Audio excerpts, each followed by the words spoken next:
Hey, pal. I just want to say I feel terrible about earlier. I don't want any hard feelings, so I figured why not be the bigger man and just give you a call. Is Ramona with you? I don't know. Are you with me? Yeah. Jeez, buddy, it's gonna be all right. Tell me about preparing for Scott Pilgrim vs. the World, which on the face of it could be seen as a slackerish youth rom-com, but is in actual fact pretty much an action movie. How was that as a stretch for all of you? Well, it was a literal stretch for a while. Every morning for 2 months we would stretch. Sorry, I tried to. Didn't work. Didn't work. No, I thought it was nice. Didn't work. Move on. Move on. Move on. Move on. No, Don't. I No. was- No. I was taking. Now I we're was talking going about with it too long. We're talking. Okay, I'm sorry. Michael, it was good. I like stretching. So we stretched a lot, and we also did a lot of conditioning, push-ups and running, and it was a good bonding time for all of us, getting to see each other and see how foolish we looked, trying to punch and Yeah. running and doing squats. The film is directed by one of our own, by Edgar Wright, who hails from Somerset here in England. What makes him ideal to make a film set in the indie youth scene of Toronto? I think the great thing about it is that Edgar, he says that they had Brian Lee O'Malley, who wrote the comics, took all this reference photography notes and was drawing from photographs. And so he says that without Brian Lee O'Malley and all those notes and all like the research of all these real places, he wouldn't have been able to do it. He credits Brian Lee O'Malley with like making it possible for him to make this movie kind of become familiar with the Toronto of Scott Pilgrim. It's a beautiful city. You know, Toronto is like the New York of Toronto. That's on its tourist literature, yeah? It's true. Yes. Yeah. It's spray painted all over the city. Tell me about the whole concept of evil exes. Mary, why evil exes? Why can't you just kind of leave them behind? I don't think they're actually evil. They're probably not so bad. I think they're just really bitter because Ramona has broken up with them in ways that maybe weren't so nice or thoughtful. Sorry.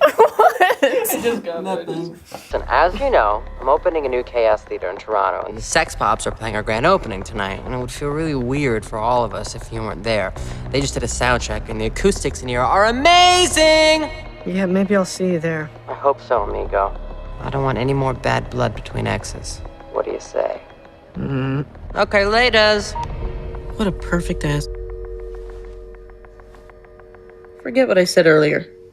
Brian Lee O'Malley, when I was talking to him, he said, remember, this whole movie is through Scott Pilgrim's eyes, and maybe if there was a real Gideon, he would be a good record producer, club owner. But because it's through his eyes and the way he perceives the world, you have to be his worst nightmare. And that was awesome for me because I literally could just focus on Michael and be his worst nightmare as an evil ex. So by that implication, Jason, you must be in real life some people's worst nightmare. I don't know. I don't feel like people are being honest with me. I mean, yes, I'm sure I'm someone's worst nightmare. Yeah. I've got to be. And what about the two of you, Kieran, Michael? Definitely. Have you fought evil exes off screen? Off screen? Off screen. On screen. I don't really remember most of my off-screen life. Right. The way I sort of can categorize my memories are by watching my work. Yeah. But I did receive a nasty email once. What is that? Yeah, from a girlfriend's. The girl I was dating, her ex, sent me a, Oh, really? a kind of Really? an angry email. Yeah. What did it say? It's should I say what it said? It was just one sentence. It said, "There are millions of people out there." Like Oh my God. I'd snatched kind her of- away. That's an amazing It's email. concise. That's a It's zinger. I couldn't believe Wow. it. You know, I couldn't believe that I was like the other guy. It's not a good Wow. feeling being the bad guy in that guy's movie.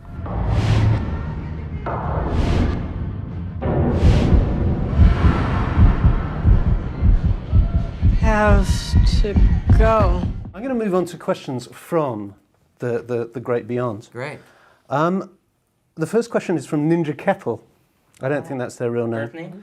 And they say, why didn't you shoot the film in 3D? I mean, this film already it's maxed out to the 2D. I think it would cause heart attacks. If you put it in 3D, I feel like it would be a health risk, and It's we'd already- lose a lot of our audience. It's already visually stupefying. Yeah, It'd be way too much in 3D. yeah. This movie in 3D would be like a normal movie in 5D. This movie in 3D would be like Avatar in 2D. Would it? Yes, Whoa. Too much and not enough. yes. The other one on a similar theme by Tim Awesome. If Jesse Eisenberg... That's not his real name.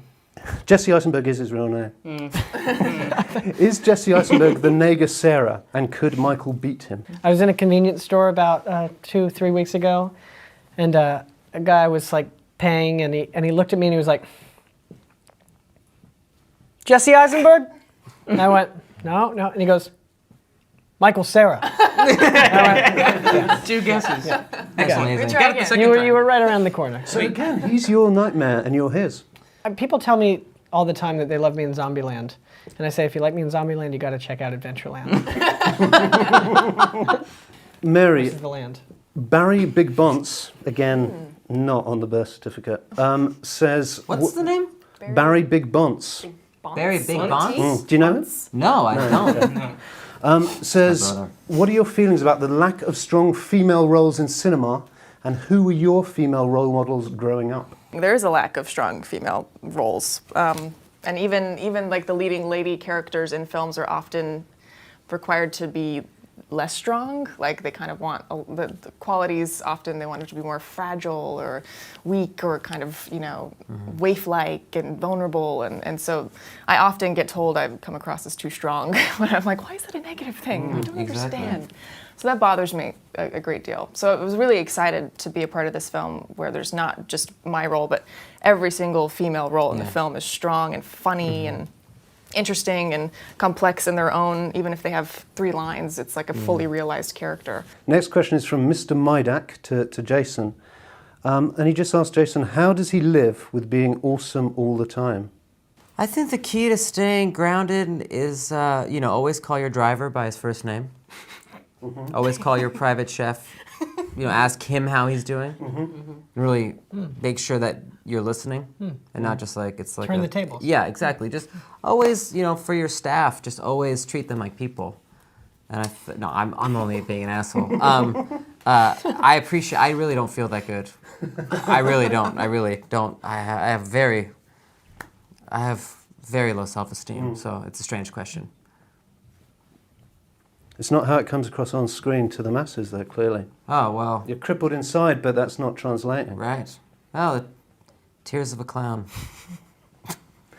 And finally, from Philly82, who asks all of you, what are the cast members' favourite desserts? Now, Philly82 spells desserts with one S, so I'm guessing they're saying Favorite deserts. deserts? Yeah, what are your favourite deserts? Sahara. If I have Yeah. a hobby, Sahara, It's the I big guess. one, isn't it? Yeah. The I don't know. I don't know my favorite I don't dessert. hang out in a deserts desert? very often.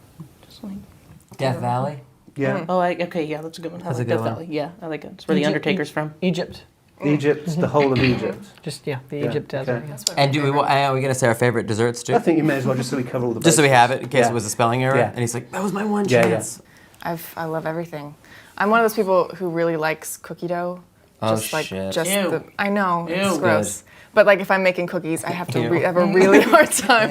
Ew. A really hard time not eating it. With the spoon and you Oh, don't make that sound. but that's what it Are is. you one of those I people? don't do it, but I have you a one- hard time not like it's like I feel really compelled to do it. Are you one of those people who makes a giant batch of cookies, but by the time you actually get to the cookies, you only make 2? I know. Same with brownie. Like You have a the tapeworm. batter is like Yeah, better than long. brownie. Any quick desserts? or- Baklava Interesting. and pecan pie. Anything nutty, anything with lots of nuts and honey. Okay. Lovely. Yeah. Apple pie. What can I say?